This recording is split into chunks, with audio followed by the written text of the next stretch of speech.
Hey everybody, welcome. Vallis Sports Podcast. Jesse Vallis, joined by my brother Justin. Gonna talk this Arkansas-Alabama game. Arkansas came close and lost another one. What'd you think about it, man? Yep, we fell short again. Defense, they gave up the blown coverages. Other than that, they played pretty solid. They gave us a chance, only gave up 24 points, which that was what we needed. But offensively, we just missed too many blocks again, one too many missed assignments. And that Alabama defense is good too. But the 5 sacks by the Arkansas defense, and we put Milroe under pressure. We just couldn't quite get a stop there at the end, and the offense just all day long couldn't quite find a rhythm. In the first quarter, they had a rhythm, and then early in the fourth, it was kind of like other than that, we were out of rhythm. We couldn't run the ball very effectively, and another off performance by the Arkansas offense, but I still believe the Alabama defense had a lot to do with that. Yeah, it looked to me like our defense played well enough, and our secondary is running thin right now. We got injuries, and uh, looked like Metcalf blew him a coverage and got beat deep for a touchdown. And same old, same old. We need to get in the film room and get these assignments right because we keep just leaving guys wide open for touchdowns. But, we got pressure on him. We got sacks. Landon Jackson, he played a really good game. I thought Jeff Coat played a really good game. Defensive line played great. I thought they couldn't really run the ball on us. They had to start throwing the ball to open up the run. They were trying that the first couple drives and it wasn't working. So, we played a pretty good game other than we settled for field goals instead of scoring touchdowns, and that don't never win you games like that against Alabama or LSU or whoever it is. You got to put the ball in the end zone to end up winning. But, Right.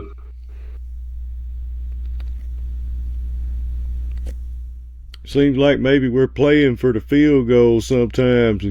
It's like Pittman. He knows that Cam Little's automatic, and he's a great kicker. But it seems like we've got a great kicker. So does Alabama. One of the best ones they've ever had. Set a record for scoring. But we got a great kicker too. Made a 55 and a 49-yard field goal. Our punter averaged 54 yards a punt on 7 punts, but same game, their punter averages 50 yards a punt on 7 punts. So special teams, we played pretty well. Defense, other than the blown coverage, and I believe one of them, it might have been Chavis or a guy that hadn't played much, maybe, jumped on a shorter route. And the other one, I think we thought the tight end was ineligible, and they moved a couple guys around, and all of a sudden he was eligible, and we didn't cover him. But other than that, we played tough. We were hard hitting all day, and we just came up short again. And just for the record, I like what Pittman's done with the roster. I like the Travis Williams hire and a lot of the other assistant hires that he's made. I don't want to fire Pittman. I want to see him win these games and keep his job. If anything, if we can't get 350 yards against Mississippi State, if we can't move the ball against Mississippi State, I believe Enos ought to be fired effective immediately. yeah, we only had 250 total yards. Alabama had 415. We only had 150 through the air. They had 240. 238 to be exact. And we only had 100 yards on the ground, and they had 177. They had 18 first downs. We only had 13, and we actually possessed the ball a little bit more than them in there. But I mean, our offense is just stagnant. I mean, we try to run the ball too much on first down. And like you said, we settle for the field goal because we know we got a good kicker, but that don't win you games. Once we started throwing the ball a little bit on first down and stuff, we start moving the ball. I mean, who would have thought, you know?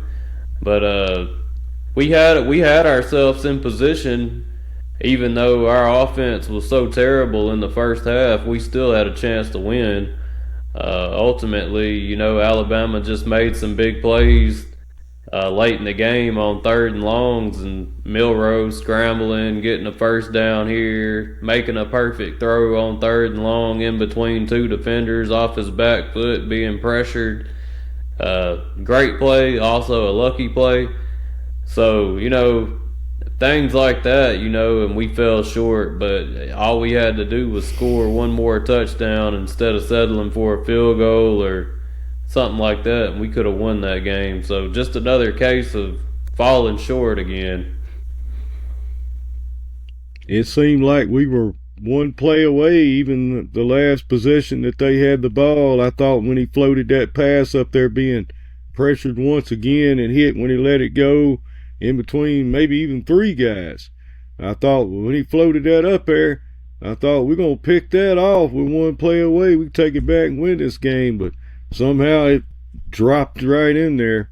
Great pass, like you said. Yeah, kind of lucky, but it was a great play, but also a lucky play. It was one of those that was like, man, I don't even know how he just did that, but I mean, hats off to him. We knew he was a weapon, and sometimes he got that first down on his feet, and other times he got it through the air. I mean, he did what he had to do, and Saban, he's got them coached up, and you can't. Where you have the talent to compete with these teams, that's not something that we don't know. We've had a chance to win every single one of these games. It just seems like our offense isn't there half of the game or so, and then we try to find our offense, but it's too little, too late. Right, that's been the story.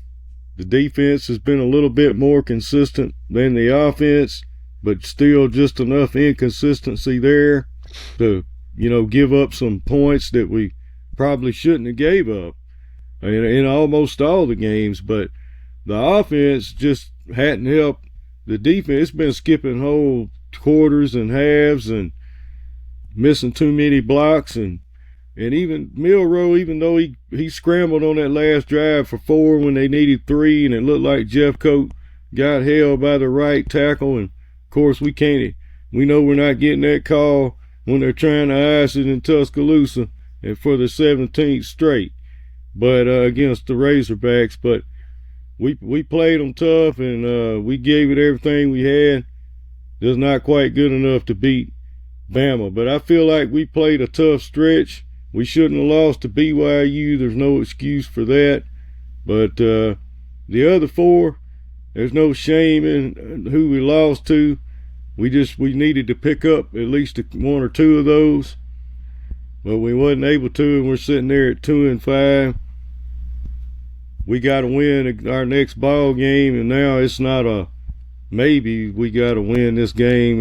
We're not going to a bowl more than likely already, and if we don't beat Mississippi State, that's just we could almost forget about it. Forget about it. Yeah. I think our schedule is probably the toughest in all of college football. I don't know if anybody else that's had a stretch like this. Like you said, we should have won the BYU game. Should have won some of these other games. Now we're sitting at 2-5.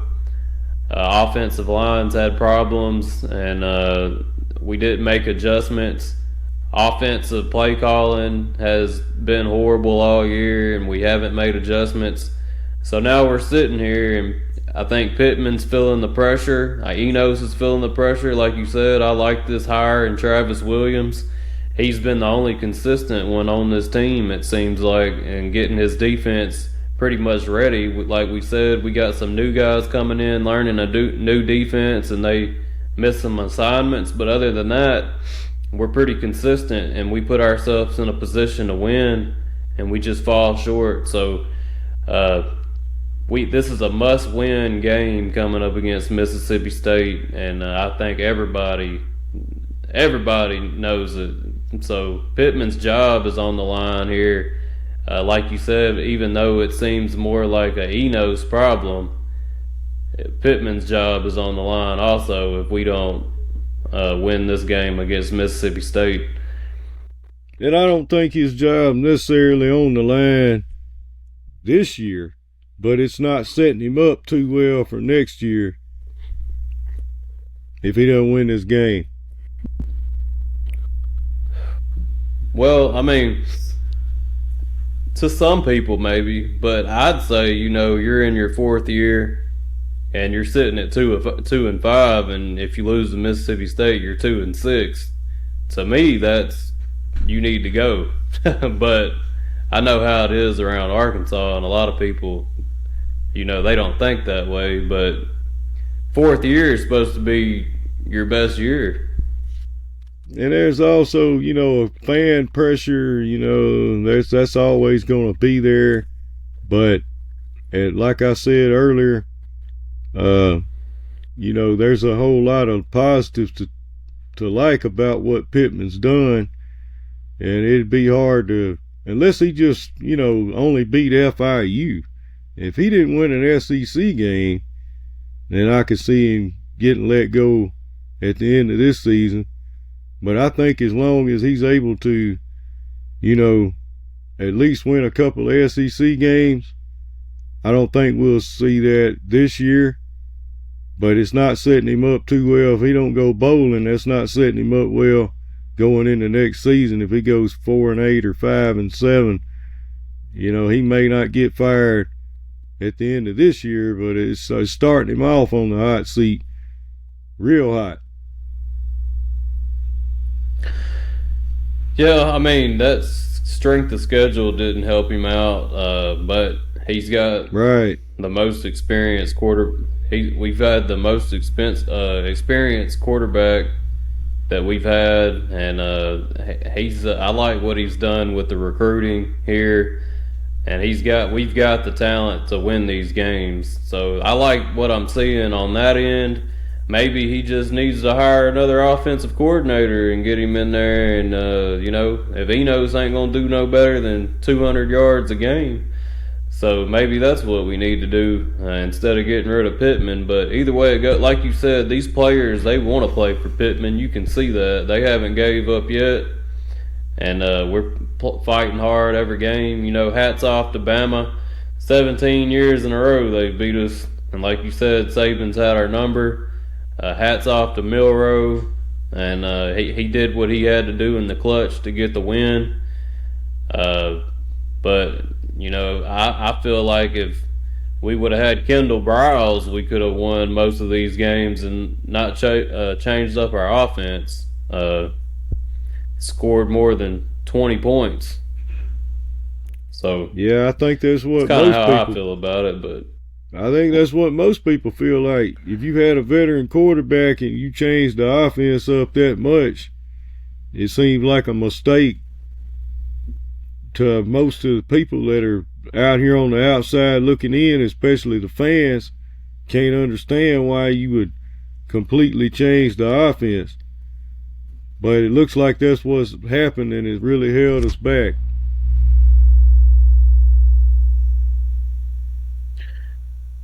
yeah, I'm already looking forward to the weekend and the next game, man. I don't really have much more to say about this heartbreak. I'm trying to get over it and move forward. But like you said, I do like how we played hard and we fought to the end. At least, that's a moral victory, even though I'm getting pretty tired of these moral victories.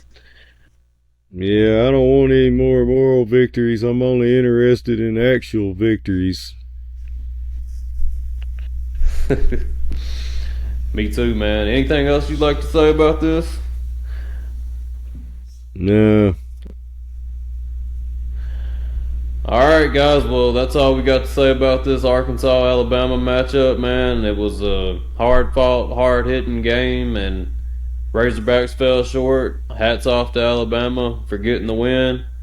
We'll see y'all next time with another video. Thanks for joining.